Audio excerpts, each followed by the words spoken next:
2,000 years ago, in the bustling streets of Athens, a philosophy was born, a code of resilience for warriors, emperors, and ordinary citizens alike. It promised no riches, no fame, no shortcuts, only mastery over the one thing no one could never lose, the mind. That philosophy was Stoicism, practiced by history's most formidable figures, from Seneca, the sharp-tongued Roman statesman who wrote, "We suffer more often in imagination than in reality," to Marcus Aurelius, ophile emperor who ruled the world's greatest empire, while reminding himself daily, "You have power over your mind, not outside events. Realize this, and you will find strength." Fast forward to today's world of flashing screens, frantic trading floors, and restless ambition, and you'll find one billionaire quietly living by that same ancient code. His name is Robert Rosenkranz, investor, philanthropist, thinker. But unlike many of today's titans who measure success in yachts, private islands, and magazine covers, Rosenkrantz measures it in something far rarer: clarity of thought, discipline of mind, and the freedom to live entirely on his own terms. As he puts it, "Wealth has allowed me to live a full life, rich with experiences." He doesn't chase trends. He doesn't gamble on hype. Instead, he applies timeless Stoic principles: control what you can, let go of what you can't, and turn every obstacle into an advantage. In his own words, you can be an agent of change, adapt, or complain. The same wisdom that guided emperors and generals now shapes his investment decisions, his philanthropy, and his daily life. This isn't just a story about making joy. It's about building a life where wealth and wisdom walk hand in hand, and where winning means far more than the size of your portfolio. When you strip away the market charts, the quarterly reports, and the billion-dollar deals, Robert Rosenkrantz's success rests on three timeless mental disciplines, ancient Stoic principles that have been guiding leaders for over 2,000 years. They are not abstract theories locked away in dusty philosophy books. They are living, breathing strategies, sharpened in the crucible of experience, that Rosenkrantz uses to win in business and in life. The Stoics divided the world into two categories: what we can control and what we cannot. Our thoughts, our decisions, our actions, these belong entirely to us. Everything else, the economy, the weather, political shifts, other people's choices, lies outside our control and therefore outside our concern. Marcus Aurelius called this understanding the key to serenity.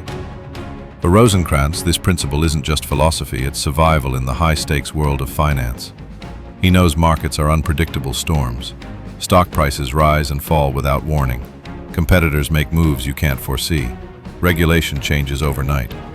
But in the midst of that chaos, he focuses with laser precision on what is within his grasp. In business, Rosenkrantz says, you have to let reason regulate emotion.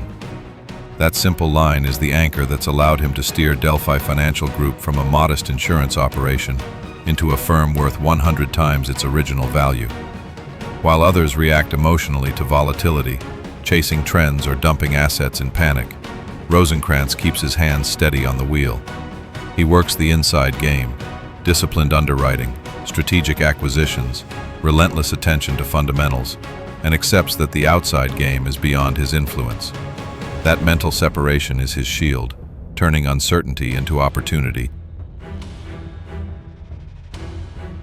To the Stoics, obstacles aren't barriers, they are the raw material from which greatness is forged. "The impediment to action advances action," wrote Marcus Aurelius. "What stands in the way becomes the way." Rosenkrantz's own life reads like a textbook example. Born into a home where financial security was fragile at best, he learned early what it meant to live with uncertainty.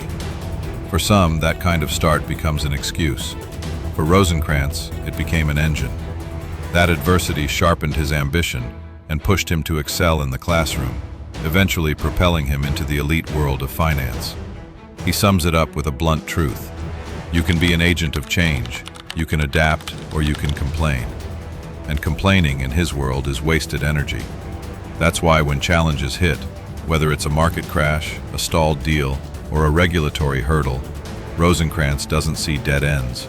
He sees pivots. He sees the proving ground where resilience is built. Every obstacle is a test, not of circumstance, but of character. The third pillar may sound counterintuitive to modern ears. Deliberately imagining loss. The Stoics called it premeditatio malorum, the premeditation of evils. They would visualize losing their possessions, their status, even their lives, not to wallow in fear, but to strip fear of its power. By rehearsing hardship in the mind, they could face it in reality without breaking. In business, Rosenkrantz has turned this into a superpower. Before committing to a deal, he doesn't just picture the upside, he walks through the worst-case scenario step by step. What if the market turns? What if this sector collapses? What if every projection fails? By confronting those outcomes in advance, he removes the element of shock. This mental armor allows him to take bold, aggressive risks, not recklessly, but with the calm certainty that even a failure won't destroy him. In a world where fear keeps most investors clinging to the safe and familiar, Rosenkrantz's willingness to prepare for loss gives him the freedom to pursue opportunities others dare touch. These three Stoic pillars, controlling the controllable, turning obstacles into opportunities, are the mind for loss, are the foundation stones of Rosenkrantz's empire. They are the same principles that guided Roman emperors, military generals and philosophers, who ruled not just with power but with wisdom. In Rosenkrantz's hands, they have become a blueprint for winning the long game, not just in markets but in life.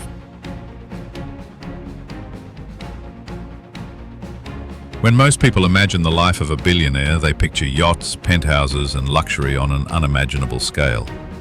But Robert Rosenkrantz's version of winning looks very different.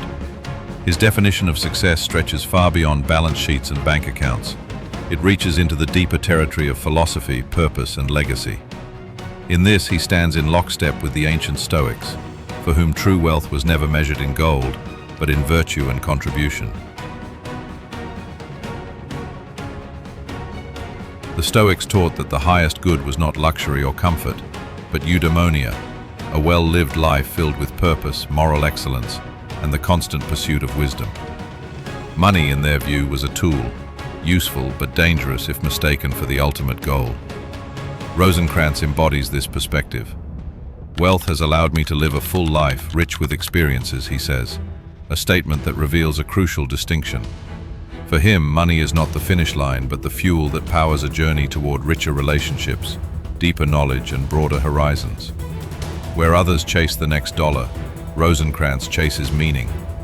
His investments in art, culture, and intellectual discourse reflect a hunger not for accumulation, but for enrichment, the kind that no quarterly earnings report can measure. He reminds us that while money can buy comfort, only wisdom can buy peace of mind. The Stoics also believed in cosmopolitanism, the radical idea, for their time, that we are all citizens of the same world, bound by a shared duty to improve the human condition. Power and wealth, they taught, come with the moral responsibility to lift others, not just oneself. Rosenkrantz takes this ancient ideal and makes it tangible in the modern world. Through the Rosenkrantz Foundation, he champions education, the arts, and cultural advancement. But perhaps his most distinctive contribution is open to debate, formerly the Intelligence Squared US debates, an initiative designed to elevate public discourse. In an era dominated by sound bites and shouting matches, he invests his resources in creating spaces where opposing ideas can meet respectfully, a direct nod to the Stoic belief that reasoned dialogue is the foundation of a just society. This is wealth as a lever, not a trophy. It's money put to work in service of something larger than the self, a living demonstration that the truest measure of success is not what you accumulate, but what you give back. Rosenkrantz's life is proof that you can win in both worlds, the world of material achievement and the world of moral fulfillment. The yachts and skyscrapers may belong to others. the intellectual curiosity, and the sense of having mattered. Those are his real treasures. And in the Stoic tradition, those are the only treasures worth keeping. In 2024, the United States quietly witnessed a financial milestone that barely made the evening news. 562,000 new millionaires were created in a single year. That's a 7.6% surge in high net worth individuals, fueled by a roaring stock market, where the S&P 500 climbed more than 23%, and the NASDAQ soared almost 29%. For Americans in their 50s, the average net worth now stands at roughly $1.3 million, the highest in history. On the surface, it feels like a golden age of wealth creation. But if you look closer, the picture changes. The wealth gap tells a far different story. According to the Federal Reserve, the top 10% of U.S. households control 60% of the nation's total wealth, while the bottom half of the population collectively owns just 6%. This isn't just an abstract statistic. It's the dividing line between those who can let compounding work for decades and those forced to cash out early just to survive. Wealth, it turns out, isn't just about returns. It's about stayingly in the game long enough for those returns to matter. It's here that the Stoic billionaire archetype emerges, a rare breed of wealth builders who combine financial acumen with ancient wisdom. Consider Robert Rosenkranz, who transformed Delphi Financial Group into a company worth 100 times more than when he began, not by chasing every market opportunity, but by ruthlessly focusing on what he could control and ignoring the rest. Or Warren Buffett, whose fortune is a living proof of patience, frugality, and the ability to say no to distractions. You've got to keep control of your time, and you can't unless you say no. Then there's Jeff Bezos, whose relentless focus on customer experience mirrors the Stoic belief in directing energy toward controllable factors, and whose mantra, "Frugality drives innovation," shows that constraints can be a springboard, not a setback. These leaders prove that while modern wealth might look like it's built on speed, lightning trades, viral ideas, overnight unicorns, the truth is exactly the opposite. The greatest fortunes are built slowly, deliberately, and with unshakable clarity on what truly matters. They view time as the ultimate currency, discipline as the ultimate strategy, and self-mastery as the ultimate edge. In a world where millions are chasing quick wins, the Stoic billionaire knows the real victory is building something that lasts far beyond a single market cycle. Robert Rosenkrantz's journey is living proof that Stoicism isn't an ivory tower philosophy for dusty scrolls. It's a blueprint for winning in the real world. Far from preaching cold detachment, Stoicism gives its followers a razor-sharp compass. Focus on what you can control. Turn every obstacle into an opportunity. Prepare for loss so you can act without fear, and anchor your actions to a higher purpose. In Rosenkrantz's case, these principles didn't just shape his investments, they shaped his life. From transforming Delphi Financial Group into a billion-dollar powerhouse to championing public discourse through his foundation, he's shown that ancient wisdom can thrive in the chaos of modern capitalism. In the end, Rosenkrantz's guide is as much about becoming unshakable in the face of market storms as it is about becoming unshakable in the storms of life. Ancient wisdom may be 2,000 years old, but in a world obsessed with speed, noise, and the next big thing, it might just be the most modern advantage you can have.